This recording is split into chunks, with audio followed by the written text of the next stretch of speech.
Amigos de Pro y Contra, estamos en comunicación con Antonio Sánchez, quien es autor de esta novela, relato de viajes, crónica. Se ha dado varias denominaciones a este libro derrotero. Antonio, ¿qué tal? En España es muy mediodía seguramente. Acá en Perú estamos comenzando el día. ¿Qué tal? Hola, buenos días. Efectivamente, sí, aquí en España son las 12 de la mañana, creo que llevamos un desfase con Perú de 6 horas. Bueno, derrotero, como decimos los periodistas, Antonio, de frente al grano.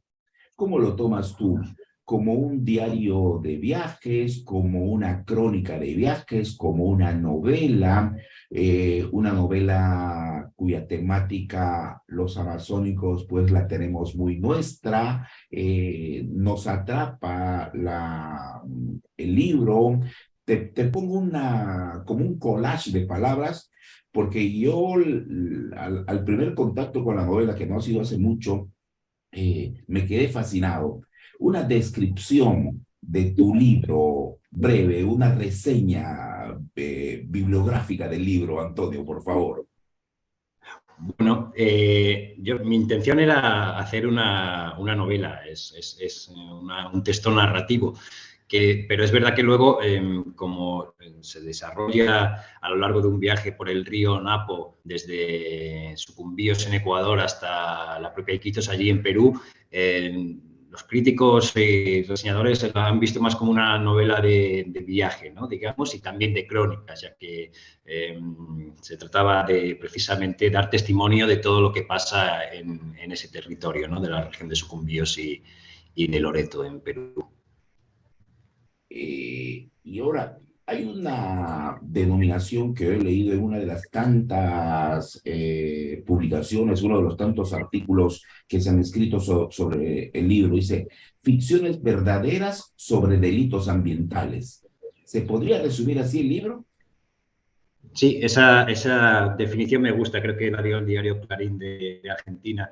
Eh, yo soy abogado ambientalista y estaba trabajando en el momento de la escritura de la novela para la Organización de Afectados por Tesaco en Sucumbíos, que es una organización de pueblos y nacionalidades indígenas que se han visto gravemente perjudicada por el accionar de las petroleras, ¿no? Allá.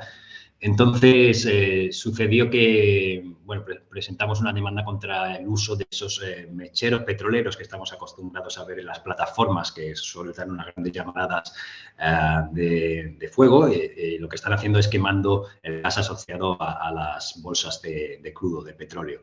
Eso, que también está pasando en Perú, en Loreto, en Madre de Dios, causa un grave perjuicio al ambiente que se toxinas que el agua de lluvia hasta los ríos, pasa a los cultivos, a los animales y al final se acaba incorporando en la cadena alimentaria humana y se está comprobando que está dando lugar a muchos cánceres.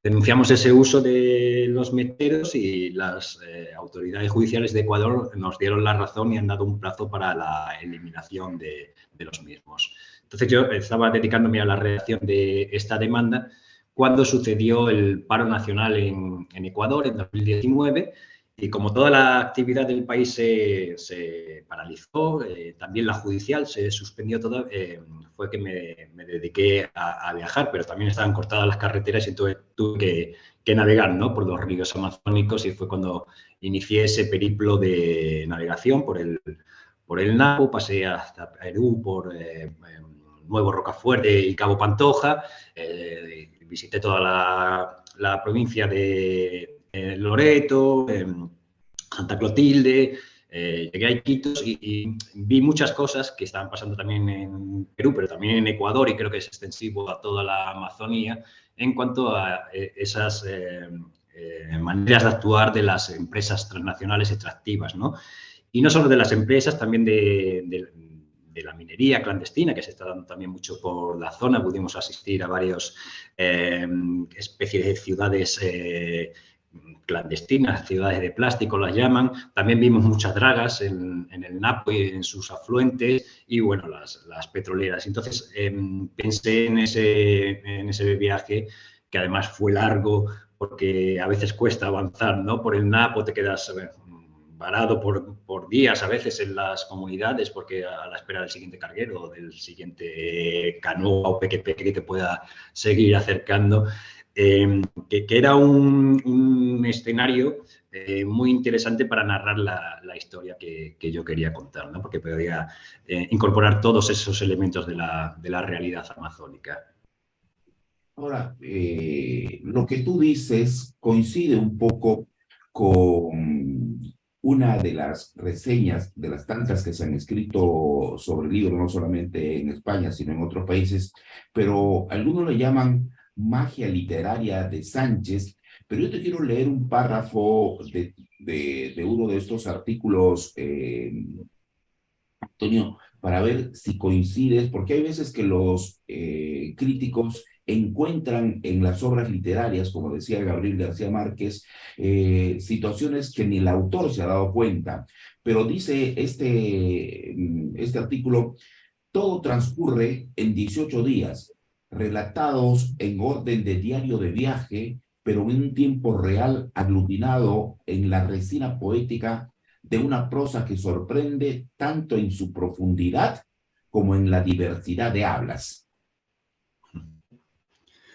Bueno, me alegro que algunos reseñadores literarios lo hagan tan bien y con tanto entusiasmo. La verdad es que la idea, como te digo, Jaime, era exponer esas barbaridades que pasan en la Amazonía últimamente y se revistió al libro luego la poética que habla este crítico, pues con la poética que la propia selva nos ofrece, ¿no? Es muy... Es fácil escribir sobre la selva por lo voluptuosa que es, ¿no?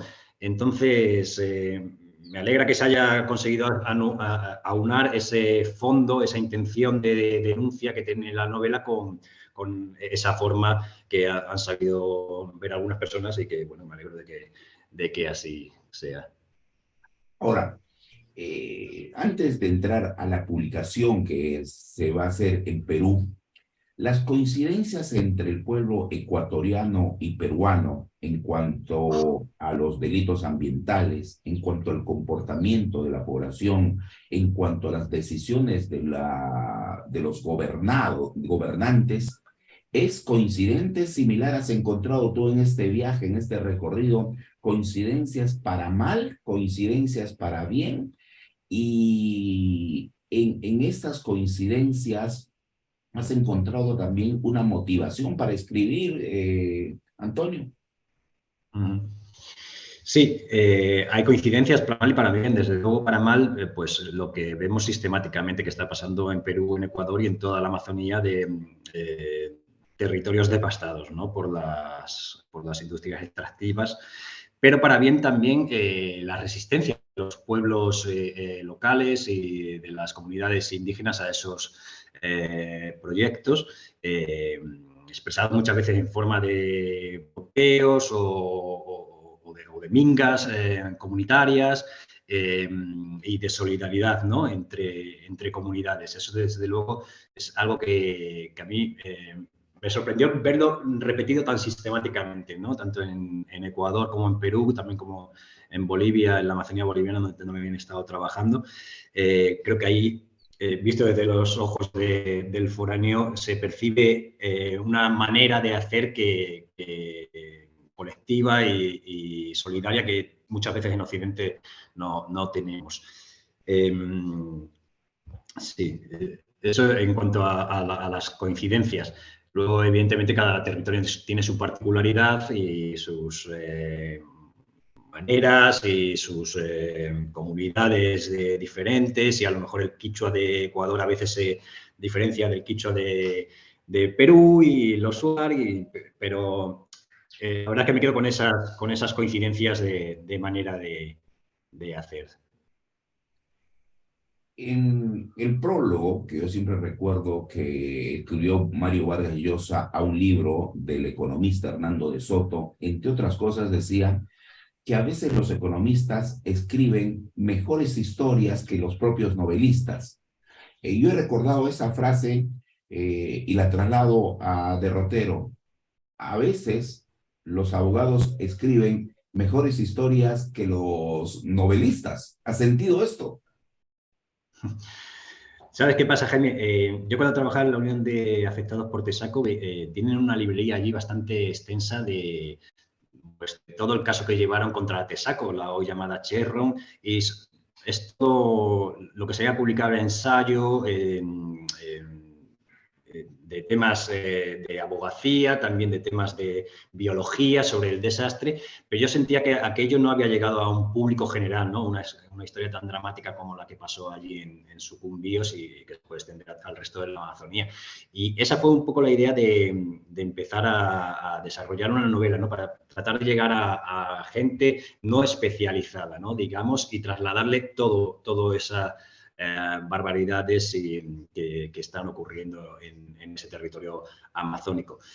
Entonces, bueno, yo no sé si escribimos los abogados mejor que los novelistas, no lo creo, pero sí que, por lo menos novela, a lo mejor demanda sí, pero sí que fue interesante incorporar todas esas conocimientos que tuvimos a través de los casos a la propia novela y poder hablar de consulta previa e informada de una manera narrativa y de desastres ambientales, sobre todo de una manera ensayística también a veces, pero también narrativa. ¿Tú hiciste el viaje, Antonio, para escribir la novela o en el viaje se te ocurrió escribir la novela? ¿Tú hiciste el viaje para escribir un ensayo, para hacer un informe profesional o el viaje fue con la intención de escribir una novela que finalmente tiene el título de Derrotero? ¿Cómo así surgió la idea de la novela? Bueno, el viaje lo hago porque no teníamos nada que hacer en Ecuador durante esos días, porque estaba todo paralizado y me eché a navegar, ¿no? Digamos, pero sí que tenía una idea ya de hacer de desarrollar una historia en la que unos defensores de territorio, que son los protagonistas del libro, se lanzasen de alguna manera a la acción directa, ¿no? Contra las empresas transnacionales. Eso me da a mí vueltas en la cabeza ya desde hacía unos años que había estado trabajando en otra organización en Colombia y habíamos vivido de primera mano todo ese hostigamiento a los defensores de territorio por parte de muchas veces de los estados, pero también de las empresas, ¿no? Entonces, cuando me navego por el Napo y voy conociendo todas esas historias de primera mano que te contaba, es cuando pienso que es un buen escenario, ¿no? Todo lo que está pasando aquí para trasladar aquella historia que tenía yo en la cabeza. Pero no hago el viaje con intención con una intención primigenia de narrar nada, pero una vez inmerso en él sí que empiezo a tomar notas porque veo que el territorio es fascinante, ¿no? Para situar una novela. La novela transcurre en 18 días. ¿En cuánto tiempo demoraste en escribir la novela? Bueno, algo más de esos 18 días. Eh, Ya decía yo. eh, una vez que termino el viaje, que vuelvo de Quito a Ecuador, que ponemos la demanda y que finalmente la ganamos, es cuando tengo tiempo para eh, eh, eh, ponerme a desarrollar la novela, ¿no? Digamos. Allá en la tele. Y tuve, bueno, la suerte o la desgracia, como hemos tenido todos, de que acto seguido viniera la pandemia del COVID y como nos encerraron tantas horas en casa a todos, pues ahí pude volcar aquellas notas que tenía recogidas en el Napo y en Iquitos al papel, digamos. ¿Lo escribiste en Europa? Lo empecé a escribir en Ecuador y lo rematé durante la pandemia en Europa. Sí, sí. Pregunta medio de confesión, Antonio. ¿En Ecuador o en Europa te fluía la escritura? En qué lugar?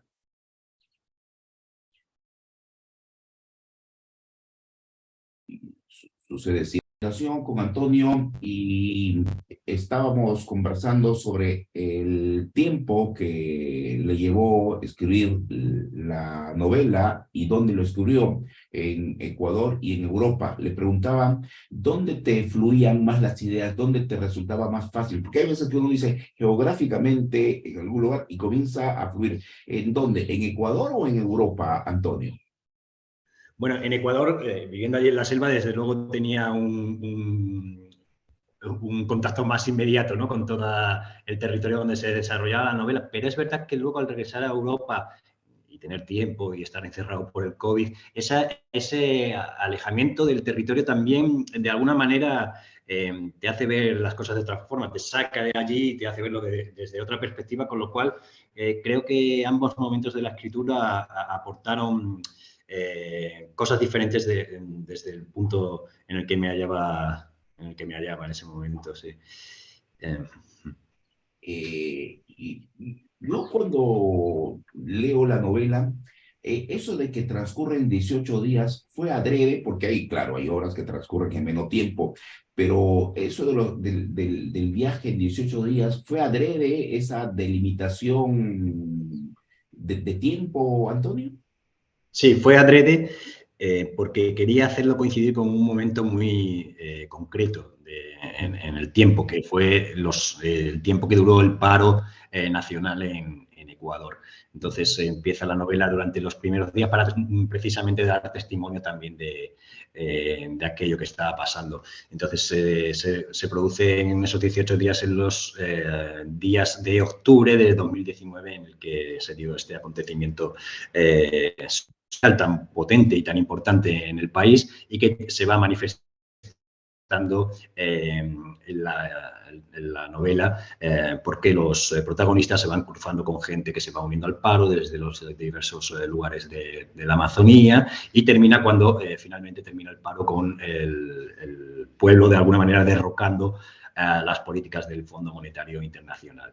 Entonces, tiene toda la intención hacerlo coincidir con esos días para dar testimonio de lo que pasó en tales días, y que además eran los días en los que yo estaba viajando por Ecuador y Perú, ¿no? Coincidió.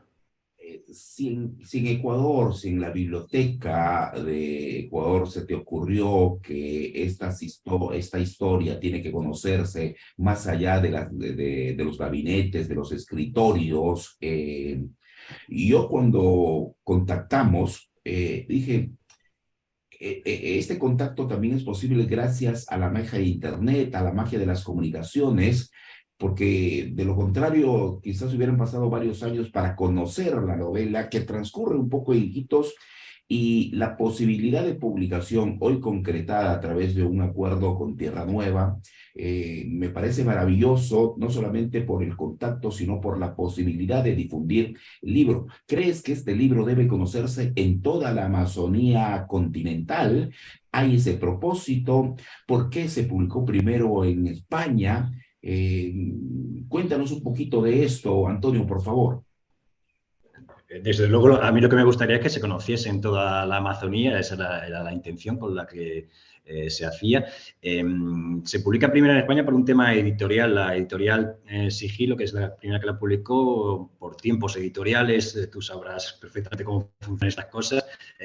Publicó primero en España, donde tuvo buena acogida, y luego a posteriori publicó en Argentina y Chile, donde sí que ha tenido una mayor acogida aún mediática y de ventas. Esa es la razón, pero realmente al público que quería llegar y que todavía no he podido, y que ahora, gracias a Tierra Nueva, se va a poder realizar, es al público amazónico, ¿no? Para ver cómo se da esa recepción entre la gente del lugar, ¿no? Evidentemente yo no soy amazónico, estuve allí apenas medio año tratando de incorporar a la novela todo lo que yo veía, todo lo que me decía la gente del lugar y que consideraba interesante, pero habrá que ver cómo la gente de la propia Amazonía, en este caso peruana, lo recibe y cómo lo siente. Y habrá que estar atento a esas reacciones, ¿no? Y ahora que ya hay un acuerdo con Tierra Nueva, digamos, la posibilidad de publicación tiene que darse de una manera cuya difusión, como tú dices, llegue a la mayor cantidad de gente, ¿no? Ese es el propósito y ojalá se logre, porque hay buenas referencias, crítica al libro, hay un contenido ahí que te engancha, entonces están dadas todas las condiciones para que la difusión sea, digamos, en Perú y en Ecuador, en los pueblos amazónicos, también como la misma novela, ¿no? Que fluya bastante. Ojalá, ojalá fluya como los ríos amazónicos por ahí, ojalá. A mí Y me hay, hace mucha ilusión que se publique allí, sí, desde luego. yo te pregunto, ¿y hay el acuerdo con Tierra Nueva? ¿Hay tiempos para la publicación? ¿Podremos anunciar algo de eso, Antonio?